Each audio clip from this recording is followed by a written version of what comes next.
rien, ne cherchez pas à savoir qui je suis, car en fait, je suis anonyme. Non mais laisse tomber, ça marche pas du tout. Bon, ok, putain, fais chier.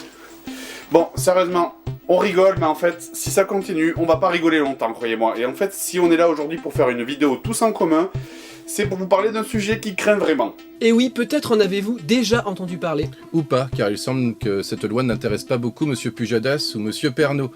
Et pourtant, elle est importante, et l'ACTA est déjà aux portes du Parlement européen. Initialement, cette loi elle avait été faite pour lutter contre la contrefaçon, c'est louable, mais ça a été complètement dévoyé. De plus, aucun élu du peuple n'a été impliqué dans sa conception.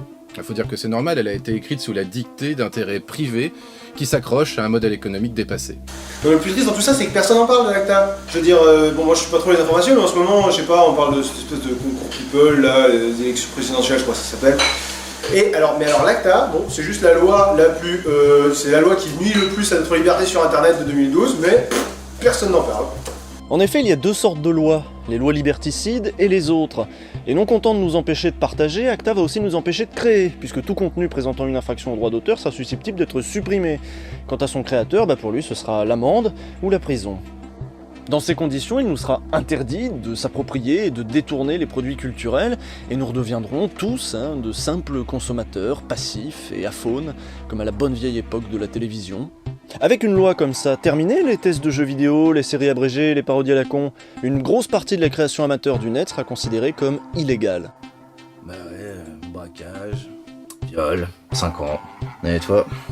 Moi je fais des vidéos sur internet et des fois j'utilise des musiques dont j'ai pas les droits. Mais t'es un malade, tu me dégoûtes. Alors que peut-on faire? Aujourd'hui, des associations défendent vos droits et font pression sur les politiques avec des moyens simples et puissants mis à votre disposition.